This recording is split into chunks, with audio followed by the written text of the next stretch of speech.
संपूर्ण जगाला वेठीस धरलेल्या आखातामधल्या युद्धाच्या संदर्भातली मोठी बातमी आहे। कारण अखेर अमेरिकेनं 2 आठवड्यांच्या युद्धविरामावरती सहमती दर्शवली आहे। इराणवरचे सगळे हल्ले पुढचे 2 दिवस थांबवले जातील असं अमेरिकेनं जाहीर केलंय।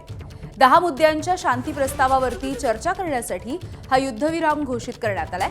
10 एप्रिलपासून पाकिस्तानची राजधानी इस्लामाबादमध्ये युद्धविरामावरती चर्चा केली जाणार आहे। आज सकाळी 5:30 वाजेपर्यंतची मुदत इराणला अमेरिकेनं दिली होती। नाहीतर एक संपूर्ण संस्कृती नष्ट होईल असंही ट्रम्प यांनी इशारा दिला होता। मात्र ही वेळ पूर्ण होण्याच्या आधीच अमेरिकेनं 2 आठवड्यांची सशर्त शस्त्रसंधी करण्यात आल्याची घोषणा केली आहे। अमेरिकेच्या या घोषणेचं स्वागत इराणनं देखील केलं।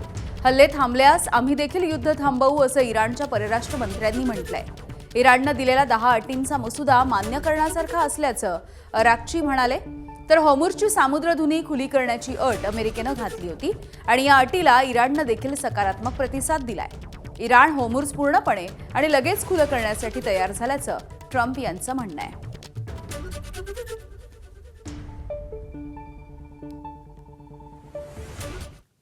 तर अमेरिकेचे राष्ट्राध्यक्ष डोनाल्ड ट्रम्प हे शस्त्रसंधीसाठी मजबूर का झाले आपण जाणून घेऊया।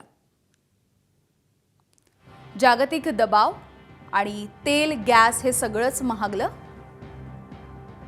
दुसरी मजबुरी अशी की त्यांची खुर्ची धोक्यात येऊ शकत होती, महाभियोग त्यांच्या विरोधात सुरू होऊ शकत होता। तिसरी मजबुरी देशांतर्गत असंतोष वाढला होता आणि त्यांचे रेटिंगही घसरलं। तर या मजबुरीमधून त्यांनी ही शस्त्रसंधी केली आहे। इराण मागे हटायला तयार नव्हता। इराणने आक्रमकपणा कायम ठेवला होता।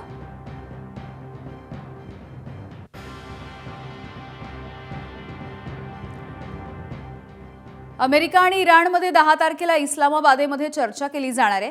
अमेरिकेचे उपाध्यक्ष जेडी व्हान्स हे या चर्चेमध्ये सहभागी होण्याची शक्यता आहे। शस्त्रसंधी म्हणजे युद्ध संपलं असं नाही असा इशारा देखील इराणनं दिलेला आहे। इराणनं तसा पवित्राच घेतलाय। पाकिस्तानच्या मध्यस्थीमुळे अमेरिका आणि इराणमध्ये शस्त्रसंधी झाली आहे। इराणनं दिलेल्या 10 मुद्द्यांच्या प्रस्तावावरती दोन्ही देशांमध्ये चर्चा होणार आहे।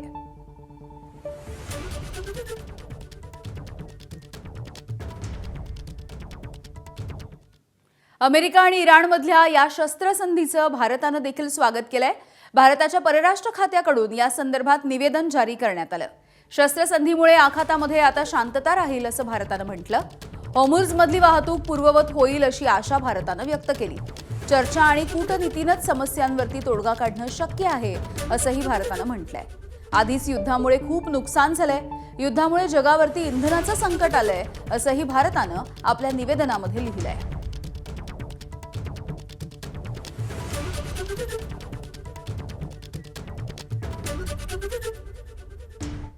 होर्मुझमधून जाणाऱ्या जहाजांवरती इराण आता कर लावणार असल्याची माहिती आहे। एका जहाजावरती $20 लाख म्हणजेच 18.50 कोटी रुपये इतका कर आता आकारण्यात येईल।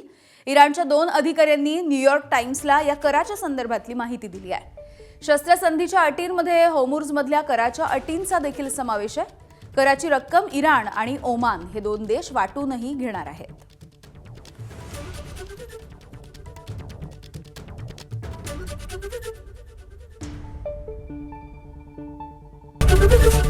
एबीपी माझा, उघडा डोळे बघा नीट।